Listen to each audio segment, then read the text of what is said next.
Ready start? Okay, ચાલો તો હવે જો આપણે ખરેખર તો આપણો કોર્સ છે રાસાયણિક સંતુલન, તો પણ છતાંય પહેલેથી આપણે એ બધી વ્યાખ્યાઓ જોઈ. પછી સંતુલન આપણે એની વ્યાખ્યા જોઈ, પણ સંતુલનનો કન્સેપ્ટ શું છે? ખરેખર કોઈ પ્રક્રિયામાં સંતુલન ક્યારે સ્થપાય? ખરેખર સંતુલન ક્યારે સ્થપાય છે? મને કોઈ આન્સર આપશે? સંતુલન શું છે? વ્યાખ્યા નહીં, મને ખાલી કન્સેપ્ટ કહો કે આવું બને એટલે સંતુલન કહેવાય. કોનો વેગ? પ્રક્રિયા. પણ પ્રક્રિયામાં કોનો વેગ? હા, પુરોગામી અને પ્રતિગામી પ્રક્રિયાનો વેગ જ્યારે સમાન થઈ જાય, પુરોગામી અને પ્રતિગામી પ્રક્રિયાનો વેગ જ્યારે સમાન થાય ત્યારે સંતુલન સ્થપાયું એવું કહેવાય. અથવા તો બીજી વ્યાખ્યા શું આપી શકાય? અથવા તો બીજું સંતુલન આપણે શું કીધું હતું?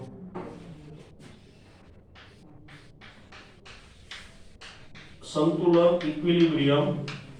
હાલો, એ તો આપણે સમજી ગયા. જ્યારે પુરોગામી અને પ્રતિગામી પ્રક્રિયાનો વેગ સમાન થાય ત્યારે પ્રક્રિયામાં સંતુલન સ્થપાયું કહેવાય. અથવા બીજું શું કહીશું કે એમસીક્યુમાં તો ગમે આવે, પુરોગામી પ્રતિગામી એટલે બીજો શબ્દ આવે. શું આવી શકે? કે જ્યારે પ્રતિવર્તી પ્રક્રિયામાં પ્રક્રિયકો ની સાંદ્રતા અને નિપજોની સાંદ્રતા અચળ થઈ જાય ત્યારે સંતુલન સ્થપાયું કહેવાય. તમે અચળ શબ્દ તો બોલ્યા, પણ એ કોના માટે લાગુ પડે? પ્રક્રિયકો અને નિપજોની સાંદ્રતા અચળ થાય. અચળનો મતલબ કે અણુઓની સંખ્યા નિશ્ચિત થઈ ગઈ ત્યારે સંતુલન સ્થપાયું કહેવાય. પ્રક્રિયકના 100 અણુ છે નિપજમાં ફેરવાય તો નિપજના 100 અણુ પાછા પ્રક્રિયકમાં ફેરવાતા હોય એટલે સાંદ્રતા અચળ થઈ ગઈ. એટલે સ્વાભાવિક છે, એમ કહી શકીએ સાંદ્રતા અચળ થઈ એટલે પુરોગામી અને પ્રતિગામીનો વેગ કેવો થઈ ગયો? સમાન થઈ ગયો. તો તમે બે રીતે કહી શકો કે પુરોગામી અને પ્રતિગામી પ્રક્રિયાનો વેગ સમાન થાય તો સંતુલન સ્થપાયું કહેવાય, અથવા પ્રક્રિયકો અને નિપજોની સાંદ્રતા અચળ થાય તો પણ સંતુલન સ્થપાયું એવું કહેવાય. ચાલો, બરોબર છે. આની સંતુલન આપણે જોયું. પછી એના બે પ્રકારો જોયા હતા, ભૌતિક સંતુલન અને રાસાયણિક સંતુલન. ભૌતિક સંતુલન એટલે ભૌતિક અવસ્થા દરમિયાન સ્થપાતું સંતુલન. ટૂંકમાં ઘન પ્રવાહી, પ્રવાહી વાયુ, ઘન વાયુ એની વચ્ચે સ્થપાતું સંતુલન એટલે ભૌતિક સંતુલન. પણ એનો કઈ ખાસ આપણો ઉપયોગ આવતો નથી. બોર્ડમાં એ રિડ્યુસ કરેલો છે, છતાંય મેં જે તે સમયે ઓનલાઈનમાં તમને એની પૂરેપૂરી માહિતી આપેલી છે. અત્યારે તો ખાલી તમને રિવિઝન એટલા માટે કરી દઉં કે પાછું આપણે તાજું થઈ જાય. કોઈને કંઈ ક્વેરી હોય, ક્યારેક એવું બન્યું હોય કે ઓનલાઈનમાં નેટવર્કનો પ્રોબ્લેમ થયો હોય તો અત્યારે હું આ બધા ટોપિક એકવાર કહી દઉં એટલે જેથી કરીને ક્વેરી આપણી સોલ્વ થઈ જાય. પછી આપણે આપણા ટોપિકમાં આગળ વધીએ. પછી આપણે એ પણ જોયું હતું સંતુલન ગતિશીલ છે. સંતુલન સ્થપાઈ ગયા પછી કોઈ સ્થિર અવસ્થા હોતી નથી. પ્રક્રિયા સતત સમાન વેગથી ચાલે. પુરોગામી અને પ્રતિગામી સતત સમાન વેગથી ચાલ્યા કરે. બરાબર? આ સંતુલન ગતિશીલ સ્વભાવ ધરાવે છે તે અંગેની માહિતી આપણને રેડિયોએક્ટિવ પદાર્થો દ્વારા મળે છે. કોના દ્વારા મળે? રેડિયોએક્ટિવ. આ પણ તમને એમસીક્યુમાં પૂછી શકાય, સંતુલનનો ગતિશીલ સ્વભાવ શાના પરથી નક્કી થાય? તો રેડિયોએક્ટિવ પરથી નક્કી થાય. પછી આપણે એ જોયું હતું કે સમય સાથે પ્રક્રિયકોની સાંદ્રતા ઘટે છે અને નિપજોની સાંદ્રતા વધે છે. આપણે એના માટે સાંદ્રતા વિરુદ્ધ સમયનો આલેખ લીધો હતો. ભૌતિક સંતુલનમાં આપણે કઈ ખાસ માહિતીની બીજી જરૂર નથી એટલે આપણે જેટલી જરૂર હતી માહિતી લઈ લીધી. રાસાયણિક સંતુલનમાં આપણે થોડોક ઊંડાણપૂર્વક અભ્યાસ કરવાની જરૂર પડી. એના બધા ટોપિક છે એ જે તે સમય ઓનલાઈનમાં આપણે બધી જ ટેક્સ્ટ બુકમાં આપ્યું એટલે તમામ વિગતો સાથે આપણે લીધું. તો અહીંયા થોડીક માહિતીની આપ તો પાછો આપણે જોઈ લઈએ કે રાસાયણિક સંતુલનમાં શરૂઆતમાં તો માત્ર પ્રક્રિયકો જ હોય. અમુક સમય પછી પ્રક્રિયકનું રૂપાંતર નિપજમાં થાય એટલે અમુક સમય પછી નિપજની સાંદ્રતામાં વધારો થાય. પણ પ્રક્રિયકમાંથી નિપજ બને છે. એનો મતલબ એવો થાય કે જેમ જેમ સમય પસાર થાય એમ પ્રક્રિયકોની સાંદ્રતા ઘટતી જાય તો જ એનું રૂપાંતર નિપજમાં થાય. તો સમય સાથે પ્રક્રિયકોની સાંદ્રતા ઘટે છે એટલે એનો આલેખ આપણને આ રીતે મળ્યો. આ પ્રક્રિયકો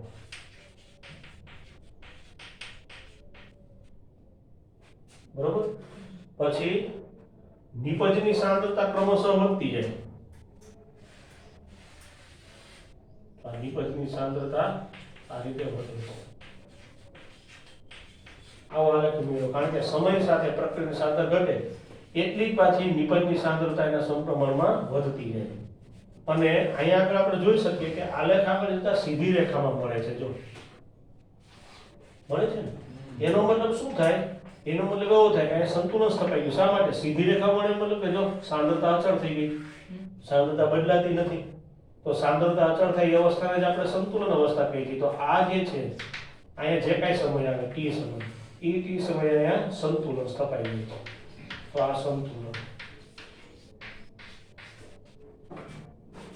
બરોબર. આપણે આલેખ દ્વારા એની માહિતી લીધી હતી. બીજું આપણે જોયું હતું કે પ્રક્રિયા છે એ ગમે તે દિશામાંથી શરૂ કરો, અંતે પ્રક્રિયા સંતુલન તરફ જાય છે.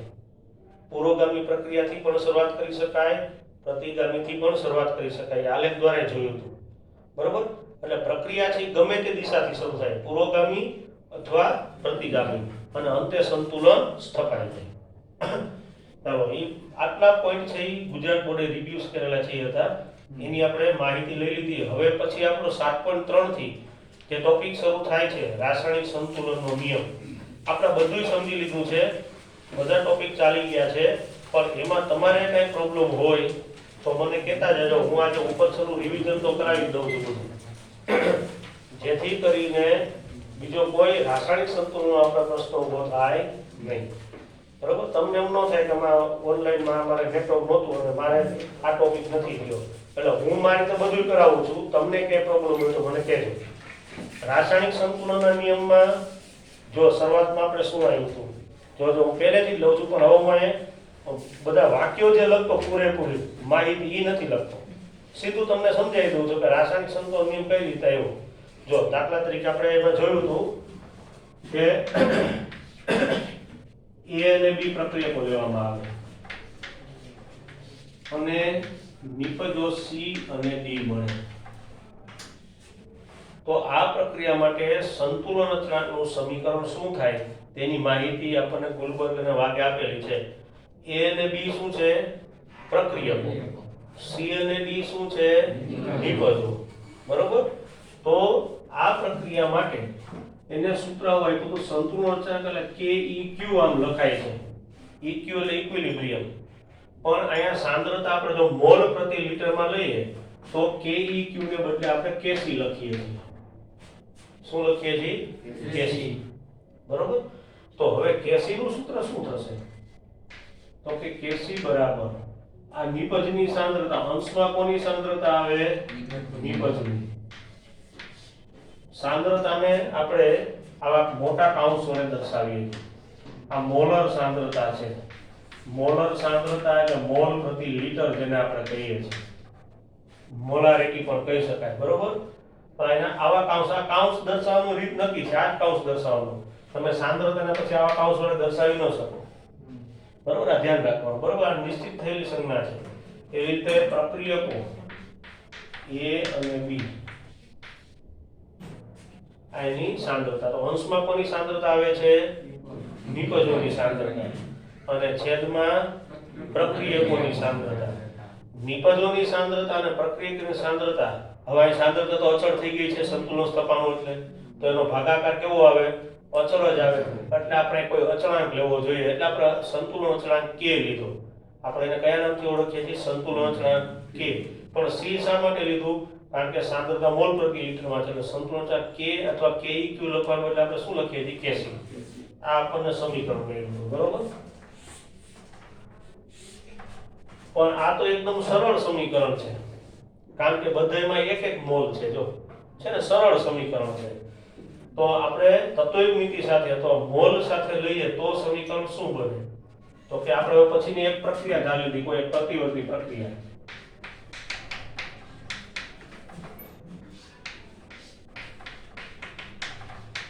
હવે જો અહીંયા આપણે સ્મોલ લેટર જે લીધેલા છે એ જે તે તત્વના અથવા જે તે ઘટકના મોલ દર્શાવે.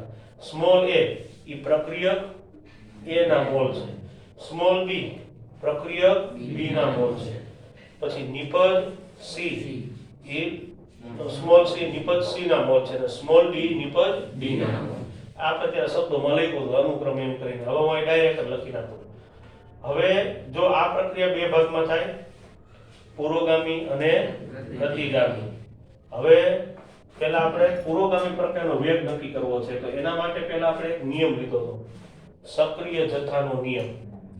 ત્યારે આપણે જોયું હતું પહેલાના સમયમાં, અત્યારે જેને આપણે સાંદ્રતા કહીએ છીએ એના માટે શબ્દ વપરાતો સક્રિય જથ્થો, અત્યારે આપણે સાંદ્રતા શબ્દનો ઉપયોગ કરીએ છીએ. તો એ સમયે આ નિયમ આપણને સક્રિય જથ્થાનો નિયમ કહેવામાં આવે. ગુલ્ડબર્ગ અને વાક નામના વૈજ્ઞાનિકોએ આ સિદ્ધાંત આપેલો છે, સોરી આ નિયમ આપેલો છે. તો હવે આ નિયમ શું કહે છે, નિયમમાં લખવો પડશે, કારણ કે તો જ આપણને આગળ ખ્યાલ આવશે. તો નિયત તાપમાને અને નિયત દબાણે કોઈ પણ રાસાયણિક પ્રક્રિયાનો વેગ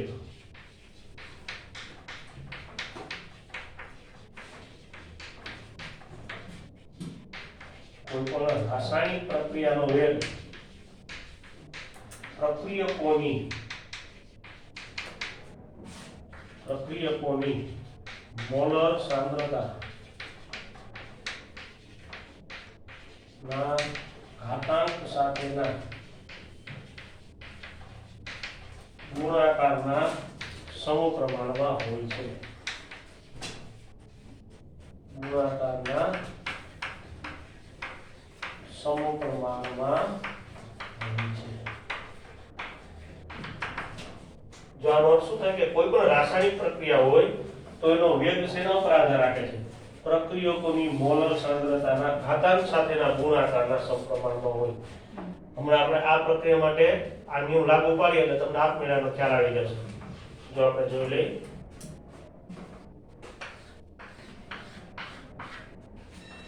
જેમ કે આ પ્રક્રિયાનો આપણે પુરોગામી પ્રક્રિયાનો આપણે વેગનો પહેલા આપણે અભ્યાસ કરીએ.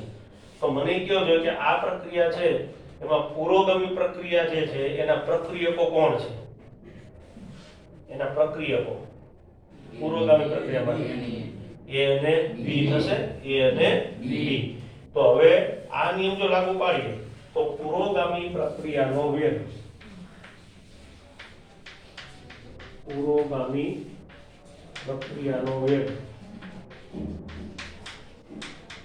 એને સંજ્ઞામાં આપણે દર્શાવીએ VF હોય તો VF બરાબર, સોરી આપણે સમપ્રમાણ નિશાન લેશું, VF ચલે છે. જો હવે જો આ પુરોગામી પ્રક્રિયાનો વેગ છે VF, તો પુરોગામી પ્રક્રિયાનો વેગ, તો આ નિયમ લાગુ પડે તો કોઈ પણ પ્રક્રિયા હોય, પુરોગામી હોય કે પ્રતિગામી, કોઈ પણ પ્રક્રિયાનો વેગ, પ્રક્રિયકોની મોલર સાંદ્રતા, તો આના પ્રક્રિયકો કયા છે? A અને B. તો એની મોલર સાંદ્રતા લઈ લઈએ તો આ A અને આ B, આ એની મોલર સાંદ્રતા આવી ગઈ. મોલર સાંદ્રતાના ઘાતાંક સાથેના, મોલર સાંદ્રતા લેવાની પણ ઘાતાંક સાથે, એટલે આપણા જે મોલ છે એને આપણે સાંદ્રતાના ઘાતાંકમાં લખવાના થાય. તો અહીંયા A જે છે એના મોલ છે સ્મોલ a, B છે એના મોલ સ્મોલ b, તો આપણે આ રીતે લખવાનું થાય. તો જો આપણે શું સમીકરણ મળ્યું? VF ચલે છે A into B B. સપ્રમાણતા નિશાની દૂર કરી દઈએ તો VF is equal to KF into A into B. આને આપણે કહી દઈએ સમીકરણ નંબર 1, અને આપણે બોક્સમાં પૂરી દઈએ. સમજાણું? કે ભાગી નથી, આને આપણે જરૂર પડવાની છે. સમીકરણ 1 બરોબર. ચાલો હવે પ્રતિગામી પ્રક્રિયા માટે લઈએ. હવે મને કયો જોઈએ પ્રતિગામી પ્રક્રિયા જે છે એના પ્રક્રિયકો કયા કયા છે? C અને D થાય, કારણ કે પ્રતિગામી એટલે આની વચ્ચે પ્રક્રિયા થશે અને મૂળ પ્રક્રિયકો પાછા મળે, એટલે C અને D AB માટે નિપજ છે, પણ જ્યારે પ્રતિગામી પ્રક્રિયા વાત કરીએ તો C અને D વચ્ચે પ્રક્રિયા થઈને AB મળે છે. તો C અને D શું થશે? તો કે પ્રતિગામી પ્રક્રિયાના પ્રક્રિયકો થશે. તો હવે એનો જો આપણે વેગ આ રીતે નક્કી કરીએ તો પ્રતિગામી પ્રક્રિયાનો વેગનું સંજ્ઞા છે VR ચલે છે, એના પ્રક્રિયકો એટલે C અને D એની મોલર સાંદ્રતાના ઘાતાંકના ગુણાકારના સમપ્રમાણમાં હોય. હવે એ જ રીતે આપણે સમપ્રમાણતાની નિશાની દૂર કરી નાખીએ, અચળાંક મૂકી દઈએ તો આ રીતે સમીકરણ મળશે આપણને, સમીકરણ નંબર 2. ચાલો બે સમીકરણ આવી ગયા. હવે આપણે આ પ્રક્રિયા સંતુલનમાં છે એવું ધારી લીધું છે. તો સંતુલન સમયે પુરોગામી અને પ્રતિગામી પ્રક્રિયાનો વેગ સમાન હોય, બે સમાન હોય તો આપણે વેગ બરાબર vr લખી શકીએ. તો આપણે અહીંયા દર્શાવી દઈએ.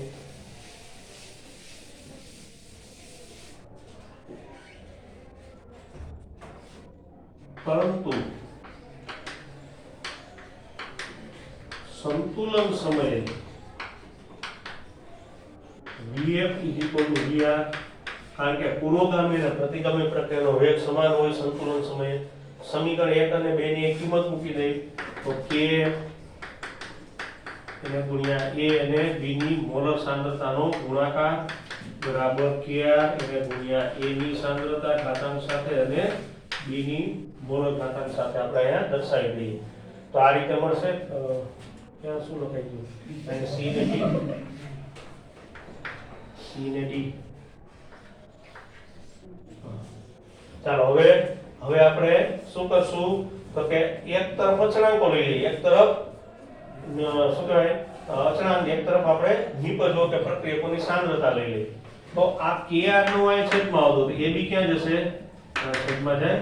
તો હવે આપણે લખી નાખીએ k/kr ઇઝ ઇક્વલ ટુ અહીંયા નિપજોની સાંદ્રતા છેદમાં પ્રક્રિયકોની સાંદ્રતા મોલર ઘાતાંક સાથે. હવે આ પાછા અચળાંકો છે તો એનો ગુણોત્તર પણ કોઈ અચળાંક જ આવે એટલે નવો અચળાંક લઈ લઈએ. નવો અચળાંક એટલે kc, કારણ કે આપણે અહીંયા આગળ મોલર સાંદ્રતા લીધેલી છે.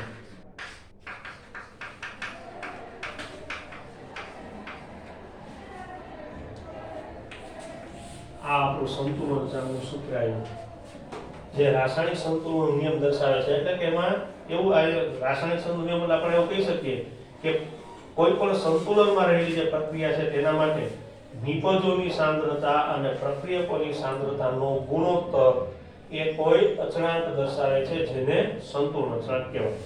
તો આ આપણો રાસાયણિક સંતુલન નિયમ મેં ફરી પાછો આપણું દર્શાવી દીધું. પણ હવે તમારે એની લખીને પ્રેક્ટિસ કરવી પડે.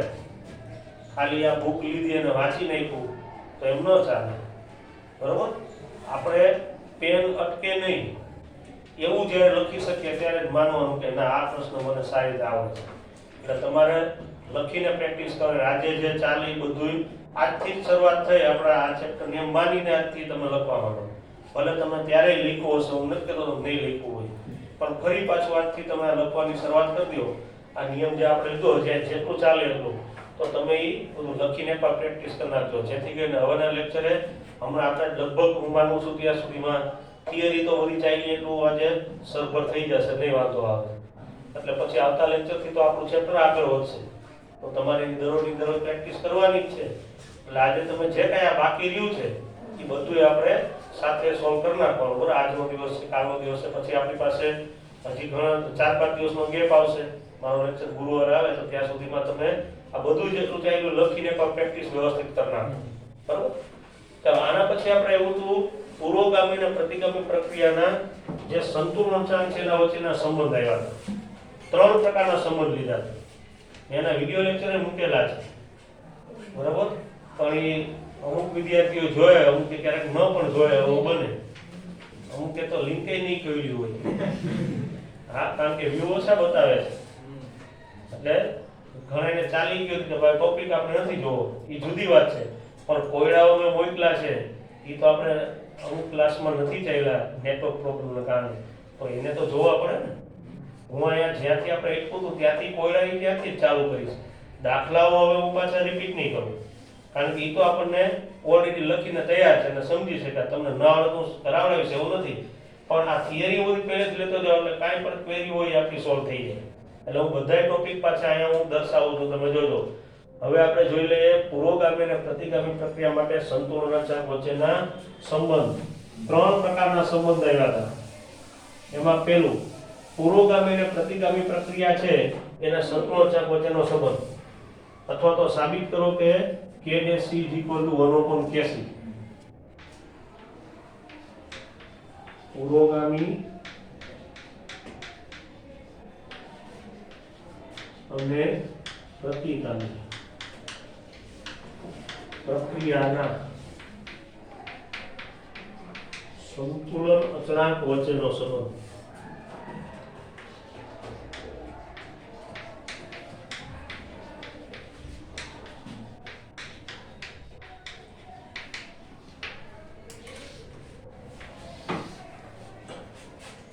આપણે કોઈ એક રાસાયણિક પ્રક્રિયા લીધી, ટેક્સ્ટ બુક ઉદાહરણ દઉં છું કે H2 અને I2 આ બંને વચ્ચે પ્રક્રિયા થાય એટલે બને છે 2HI, હાઇડ્રોજન આયોડાઇડ બને. આ પ્રક્રિયા છે એના માટે હું સંતુલન અચળાંક Kc નું સૂત્ર લખું તો આ રીતે થાય Kc હવે આનું સૂત્ર મને કહો જો શું થશે, અંશમાં શું આવશે, આ એટલે શું હવે થાય સમીકરણ છે તો શું લખવાનું થાય મારે અંશમાં HI ની સાંદ્રતા, પછી એમાં કઈ આવશે હજી હા તો વર્ગ આવે કારણ કે 2 મોલ છે HI ની સાંદ્રતાનો વર્ગ છેદમાં હવે આ શું આવશે H2 ની સાંદ્રતા એને ગુણ્યા I2 ની સાંદ્રતા, ઘાતાંક કેટલા આવશે 1 જ, લખવાની જરૂર નથી. આને આપણે કહી દઈએ સમીકરણ નંબર 1.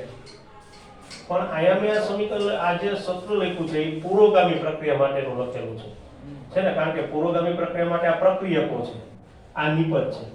હવે આ પ્રક્રિયાની તમે પ્રતિગામી પ્રક્રિયા વિચારો તો એનું સંતુલન અચળાંકનું સૂત્ર શું થાય એ આપણે જોઈ લઈએ. તો હવે સંતુલન અચળાંક Kc ના બદલે આપણે Kc લખશું કારણ કે આપણે Kc નો ઉપયોગ કરેલો છે આ સૂત્રમાં એટલા માટે. તો હવે મને કહો જો Kc શું થશે, હવે પ્રતિગામી પ્રક્રિયા માટે તો અંશમાં નિપજ આવે તો પ્રતિગામી પ્રક્રિયાની નિપજો કઈ છે H2I2 છે તો આપણે અહીંયા H2 એને ગુણ્યા I2 ની સાંદ્રતા છેદમાં શું આવશે HI નો વર્ગ, કારણ કે પ્રતિગામી પ્રક્રિયા માટે આ પ્રક્રિયક છે અને આ બંને નિપજ છે બરોબર. તો પ્રક્રિયકની સાંદ્રતા છેદમાં આવે આ સમીકરણ 2. સમીકરણ 1 અને 2 તમે જોવો છો તો એના પરથી આપણે કહી શકીએ કે આ Kc અને Kc વચ્ચે કેવો સંબંધ છે, વ્યસ્ત સંબંધ છે કારણ કે HI નો વર્ગ અંશમાં છે, અહીં છેદમાં છે, H2I2 છેદમાં છે, અહીં અંશમાં છે એટલે કે એવું કહી શકાય કે Kc બરાબર 1/Kc અથવા Kc બરાબર 1/Kc. તો આ પ્રતિગામી પ્રક્રિયાનો સંતુલન અચળાંક, આ પુરોગામી, બે વચ્ચે કેવો સંબંધ આવ્યો વ્યસ્ત. આ એક સમીકરણ મેળવ્યું છે. બીજું આપણે જોયું તો કે આ સમીકરણ બીજી રીતે પણ લખી શકો.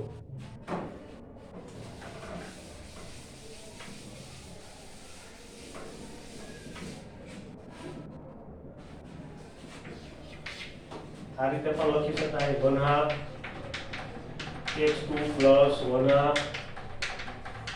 I2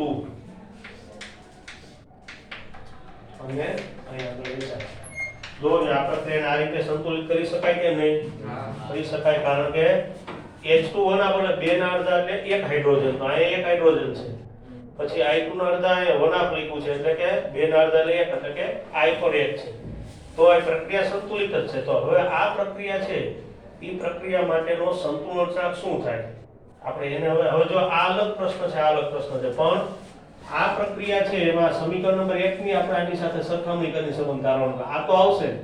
આ પ્રક્રિયા માટે Kc આ છે તો હવે આ પ્રક્રિયા માટે મારે નવો સંતુલન અચળાંક લેવો પડે તો Kc લઈ લે. તો હવે મને કયો જોઈએ કે Kc નું સૂત્ર શું થાય, Kc બરાબર અંશમાં શું આવશે એનો કઈ બોલો ને ખબર પડે. આ પ્રક્રિયા જોઈને મારી સામે જો તો જવાબ નહીં મળે, અહીંયા જોવું પડશે. અંશમાં કોની સાંદ્રતા આવશે, કોની સાંદ્રતા આવશે આ પ્રક્રિયા માટે બોલો જી ભાઈ. HI ની સાંદ્રતા આવે કારણ કે ઈ સામાન્ય HI ની સાંદ્રતા અંશમાં આવે. બોલો બોલો શા માટે આવે ભાઈ? આપણો સિમ્પલ જવાબ તો તમે આપી શકો ને, હે તમારે શરમ સંકોચ નહીં રાખવાનો, આપણે આવડતું તો બોલવાનું. તો અહીંયા આગળ આ નિપજ છે એટલા માટે એની સાંદ્રતા અંશમાં આવે અને છેદમાં પ્રક્રિયકો. તો હવે શું આવે ભાઈ? H2 ની સાંદ્રતા પછી કઈ આવશે? આ ઉપર વનાંકઘાત આવશે, બરોબર. અને એવી જ રીતે I2 તો એની પણ 1/2 ઘાત, બરોબર. હવે જો આ જે પ્રક્રિયા છે, આ સોરી આ જે આપણું સૂત્ર છે એમાં હું થોડુંક ગાણિતિક રીતે ફેરફાર કરું, પણ ગાણિતિક ફેરફાર એટલે આપણે એનું મૂલ્ય ન બદલાવી શકીએ એવી રીતે ફેરફાર કરવાનો. તો અહીંયા આગળ હું છે ને આ બધાનો વર્ગ કરી અને વર્ગમૂળ લઈ લઉં તો મૂલ્ય બદલાય. જો દાખલા કે 5 હોય એ 5 નો હું વર્ગ કરું, બરોબર, અને પછી હું એનું વર્ગમૂળ લઈ લઉં તો 5 જ આવે. 5 નો વર્ગ કરું તો 25 થાય, અને 25 નું પાછું વર્ગમૂળ લઉં તો શું આવે?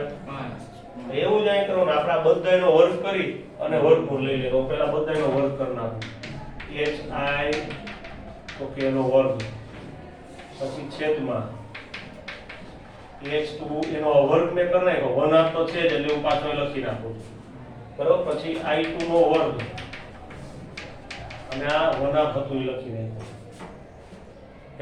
તો હવે આપણે અત્યાર સુધી તો મેં વર્ગ જ કર્યો અને આખા કાઉન્સ ઉપર વર્ગમૂળ કરવું પડે. શું કર્યું? બધાનો વર્ગ કર્યો મેં, આ બધાનો વર્ગ કર્યો. હવે એનું વર્ગમૂળ, વર્ગનું વર્ગમૂળ એટલે આ જ સૂત્ર આવે. આપણે સાદુરૂપ આપીએ તો હવે આપણે કાઉન્સની અંદર જે છે એને સાદુરૂપ આપી દઈએ. તો આ જતા રહે 2. તો હવે જે વધ્યું લખી નાખીએ તો hi નો વર્ગ, બરોબર, છેદમાં h2 અને i2 અને કાઉન્સ ઉપર 1/2. હવે જો કે કાઉન્સની અંદર જે છે એ શું છે તો કે એ શું દર્શાવે છે? સમીકરણ 1 દર્શાવે છે. સમીકરણ 1 માં hi નો વર્ગ છેદમાં h2 આવે. તો સમીકરણ 1 ની કિંમત ત્યાં મૂકી દઈએ તો એ શું છે તો કે kc, અને એની 1/2 ઘાત એટલે વર્ગમૂળની નિશાની કરો, ગુણાકાર કરો, બધું એક જ થયું, બરોબર. તો આ સંબંધ આવી ગયો. જો ખાલી આ સમીકરણ આપણે જુદી રીતે સંતુલિત કર્યો અથવા મેં વનાંક વડે ગુણી નાખ્યા તો kc અને kjc વચ્ચેનો સંબંધ બદલાઈ ગયો. જો આ રીતે મળે. હવે આ સમીકરણ હું n વડે ગુણી નાખું તો શું થાય છે? જો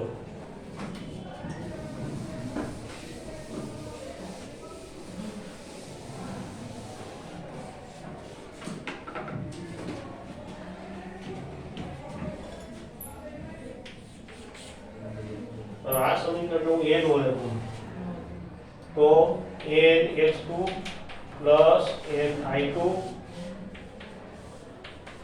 અને સામે આવશે નિપજમાં 2n hi. હવે આ સમીકરણ માટે આપણે kc લીધેલું છે, આનો આપણે હવે kdc લઈએ તો kdc શું થશે? ચાલો હવે મને કહો છે અંશમાં શું આવશે? હવે આપણે બેનો પાસે જવાબની અપેક્ષા રાખીએ. અંશમાં શું આવશે? શું? hi ઉપર 2n ઘાતાંક આવશે ને, બરોબર. બેનું કહેવાનું સમજી ગયો કે hi છે એના ઉપર 2n ઘાતાંક. ચાલો પછી છેદમાં h2 ની n ઘાતાંક આવશે અને i2 ની પણ n ઘાતાંક, બરોબર.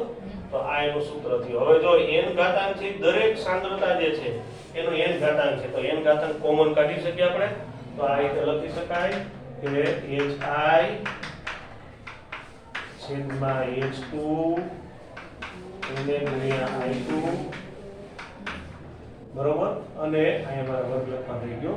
hi નો વર્ગ છેદમાં h2 અને i2 n ઘાત કોમન નીકળી જાય એટલે કાઉન્સની પણ n કરવાનું. તો હવે જો કાઉન્સમાંથી ફરી પાછું શું આવ્યું? સમીકરણ 1 છે તો આપણે અહીંયા મૂકી દઈએ kc રેઝ ટુ. જો આ ત્રીજો સંબંધ આવ્યો. જો આ તમારી નજર સામે ત્રણેય સંબંધ પાછા રિપીટ કર્યા. આની બધી લખવાની પ્રેક્ટિસ કરવાની જવાબદારી તમારી. લખવું પડશે ને આપણે. જો આ રીતે આમાં કાંઈ છે નહીં, બધા સૂત્રોચ્ચારનો કઈ થિયરી આમાં કાંઈ બીજી નથી, ખાલી સરખામણી કરવાની વાત પૂરી થઈ ગઈ. તો તમે આની પ્રેક્ટિસ કરજો. રેફરન્સ બુક તો તમારી પાસે બધા પાસે હશે, બરોબર. તો રેફરન્સ બુક જોવાનું દાખલા તરીકે અહીંયા આપણે લખવું પડે, અમુક લખવું પડે, મેં નથી લખ્યું કારણ કે આ ઓલરેડી પ્રશ્ન થઈ ગયા છે, પણ તમારે એ બધું લખવું પડે કે આ પ્રક્રિયા છે એની પ્રતિગામી પ્રક્રિયા માટેનો સંતુલનાંક KC હોય તો પછી આ સમીકરણ, પછી લખવાનું સમીકરણ 1 અને 2 પરથી. અહીં મેં અત્યારે ડાયરેક્ટ લઈ લીધું કારણ કે આપણે રિવિઝન લઈએ ખાલી આપણે એને તાજું જ કરીએ છીએ, બાકી તો બધું આપણે ચાલી ગયું છે, બરોબર. એના પછી કયો ટોપિક છે? સમાન સંતુલન. સમાન સંતુલન કોઈ યાદ છે કોને કહેવાય? સમાન સંતુલન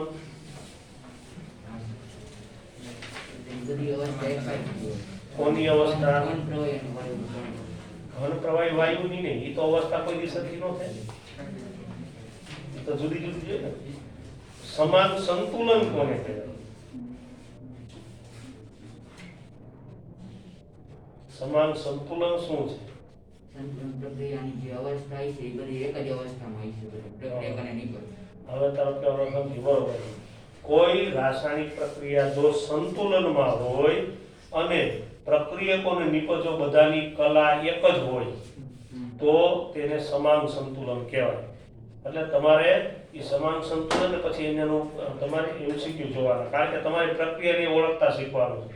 તમને પ્રશ્ન પૂછે કે નીચેના પૈકી કયું સમાન સંતુલન દર્શાવે છે, તો આપણને ઓળખતા આવડતું હોવું જોઈએ. ઓળખવા બીજું કઈ નથી, જેમાં પ્રક્રિયા નિપજ બધાની કલા એક સરખી હોય, બધા જ ઘટકો કા વાયુ રૂપ હોય કા બધા પ્રવાહી હોય તો સમજી જવાના સમાન સંતુલન દર્શાવે. જો હું ઉદાહરણ લઉં.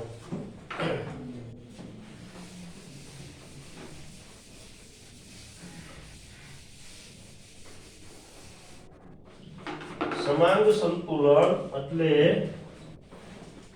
સંતુલનમાં રહેલા પ્રક્રિયકો, સંતુલનમાં રહેલી પ્રક્રિયામાં પ્રક્રિયકો અને નિપજોની કલા સમાન હોય. કલા એટલે અવસ્થા, બરોબર, તો એને સમાંગ સંતુલન કહેવાય. દાખલા તરીકે જો આમાં બધા ઘટકો છે ને કલા એક જ હશે,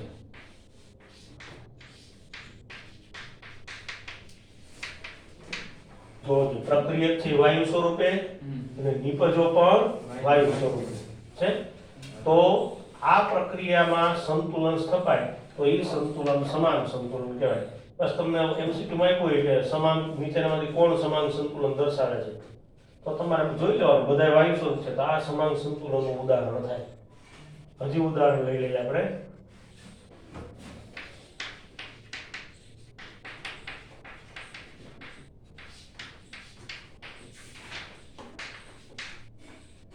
તો આ બધા ઘટકો કેવા છે? વાયુ સ્વરૂપમાં, સમાન સંતુલન થાય. પછી તમે એસ્ટરીકરણની પ્રક્રિયા ભણી ગયા છો, મિથાઇલ એસિટેટ એનું આપણે જળ વિભાજન કરીએ એસિડની હાજરીમાં, તો કે એક જ મિનિટ, એ પછી પ્રતિવર્તી પ્રક્રિયાની કરી આપણે બીજું ઉદાહરણ લઈ લઈએ. આયનો વાળું Fe+3 plus HCl minus FeHCl plus 2. જો અહીંયા આ બધા આયનો છે, આયનો હંમેશા જલીય દ્રાવણમાં રહેલા હોય, તો જો આ AQ સંજ્ઞા દર્શાવે છે, બરોબર, એ શું દર્શાવે છે? AQ એટલે એક્વાયસ, એના ઉપરથી એટલે કે જલીય દ્રાવણ. તો આ બધાય જલીય દ્રાવણ એટલે કે બધાય પ્રવાહી અવસ્થામાં છે. દ્રાવણ એટલે કેવી અવસ્થા થઈ? પ્રવાહી અવસ્થા. તો આ આયનો છે તે જલીય દ્રાવણમાં છે એટલે કે પ્રવાહી અવસ્થામાં છે, તો આ પણ સમાંગ સંતુલનનું ઉદાહરણ થાય. તો તમે આ બધા ઉદાહરણો જોઈ શકો, આ સમાંગ સંતુલન દર્શાવે છે. કલા એક જ હોય અને જો કલા સમાન ન હોય ને જુદી જુદી હોય તો એવા સંતુલનને શું કહેવામાં આવે? વિષમાંગ સંતુલન. વિષમાંગ સંતુલનના તો આપણે ઘણા બધા ઉદાહરણો અત્યાર સુધીમાં આપણે ભણ્યા હોય, બધા વિષમાંગ સંતુલન થાય. દાખલા તરીકે આપણે ઉદાહરણ લઈએ કે CaCO3 એને આપણે ગરમ કરશું તો CaO અને CO2 બને. તો CO2 વાયુ સ્વરૂપમાં છે અને બાકીના બંને તમે જો ઘન સ્વરૂપમાં છે. હવે જો આ પ્રક્રિયામાં સંતુલન સ્થપાય તો આ સંતુલનને શું કહેવાય? આ સંતુલનનો કયો પ્રકાર થાય? વિષમાંગ સંતુલન. કારણ કે આ બંનેની કલા અને આની કલા જુદી પડે છે. કોઈ પણ એક કલા અલગ પડે ને તો પણ એ સંતુલન વિષમાંગ પ્રકારનું સંતુલન કહેવાય.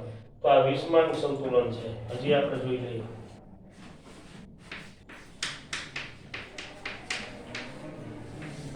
ઘન એમોનિયમ હાઇડ્રોજન સલ્ફાઇડ, આનું વિઘટન થાય એટલે એમોનિયા વાયુ બને અને હાઇડ્રોજન સલ્ફાઇડ વાયુ બને. જોવો જોઈએ આ બંને વાયુ સ્વરૂપમાં છે, પણ ઘન એમોનિયમ અહીં આપણે બોલીએ છીએ ઘન ammonium hydrogen sulphide, ammonium hydrogen sulphide છે ઘન સ્વરૂપમાં છે, તો કલા અલગ પડે છે. અને જો આમાં સંતુલન સ્થપાતું હોય તો આ પણ કયા પ્રકારનું સંતુલન થાય? વિષમાંક સંતુલન. પછી આપણે વિષમાંક સંતુલનમાં આ જે પ્રક્રિયા છે, પ્રક્રિયા માટે Kp બરાબર PCO2 સાબિત કર્યું હતું. બરોબર, પ્રશ્ન હતો તો આપણે કે કેલ્શિયમ કાર્બોનેટના વિઘટન માટે સાબિત કરો કે Kp બરાબર PCO2. તો હવે હું એની માહિતી આપી દઉં. આ પ્રક્રિયા આપી, બરોબર.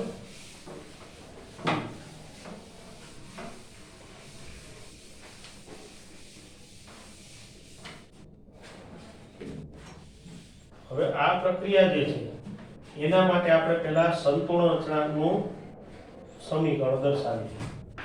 KEQ આ સંતુલન અચળાંક. તો નિપજોની સાંદ્રતા અંશમાં આવે તો CaO એને ગુણ્યા CO2 અને છેદમાં આવશે CaCO3.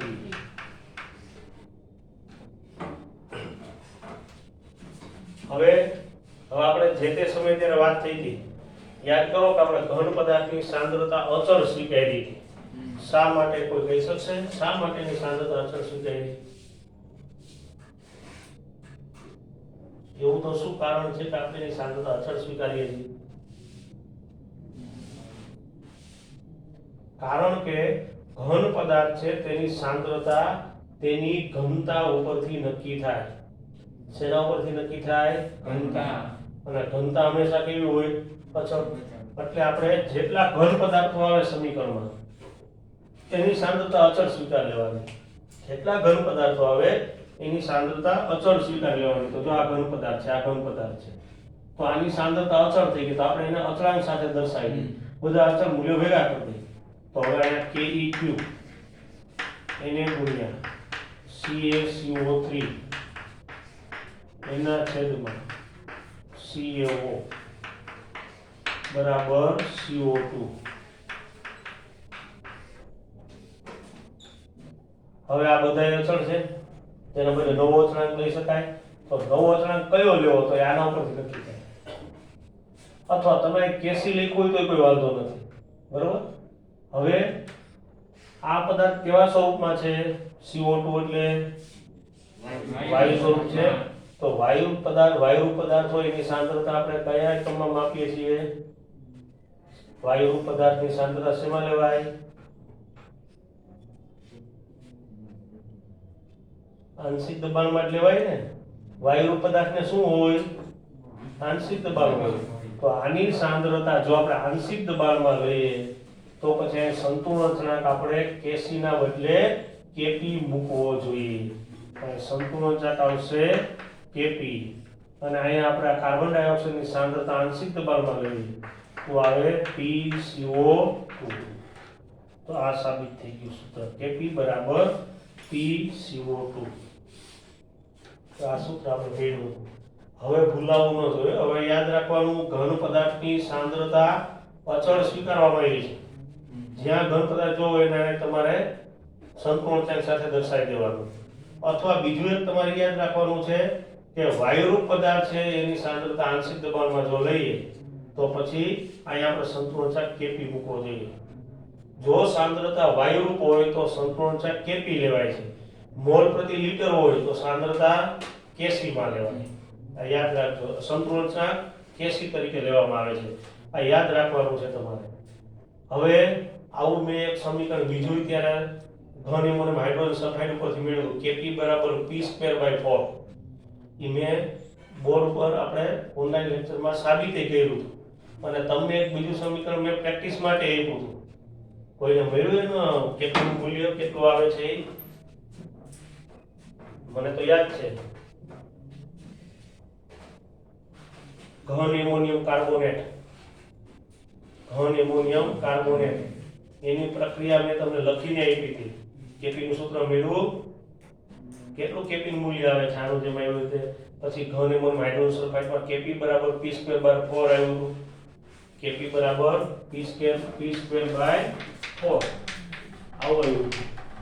અને ઘન એમોનિયમ કાર્બોનેટ માટે કોઈ મેળવું છે તો બધું ગાયબ થઈ ગયું હે. એનું આપણે સૂત્ર આવશે, તમે સાબિત કરજો 4p³ આવશે. કેટલું આવશે? 4p³ એના છેદમાં 27 આ મૂલ્ય આવશે. તો આ તમને મેં પ્રેક્ટિસમાં આપ્યું હતું. આ વિષમાંક સંતુલનના અનુરૂપ છે બધું. અને એના પછી આપણે લીધું હતું જે ટોપિક લીધા હતા એ ખરેખર રિડ્યુસ કરેલા છે, પણ છતાં આપણે ટોપિક એટલા માટે લીધા હતા કારણ કે એ થર્મોડાયનેમિક્સ ચેપ્ટરમાં આવે છે અને એને અનુરૂપ દાખલામાં આવે છે. એટલે જો આપણે થર્મોડાયનેમિક્સ પેલા ચાલ્યું હોય તો એમાં એ ટોપિક આવે, સંતુલન ચાલે તો એમાં ટોપિક આવે. એટલે આપણે એ ટોપિક લઈ લીધો હતો, મુક્ત ઉર્જા અને સંતુલન અચળાંક વચ્ચેનો સંબંધ. આ પણ આપણે જોયો હતો, બરાબર. એ સંબંધ હું આવતા લેક્ચરમાં લઈશ. પેલા હવે ભાઈ આપણે સ્ટોપ કરી દઈએ જરા, બંધ કરી દઉં. હા.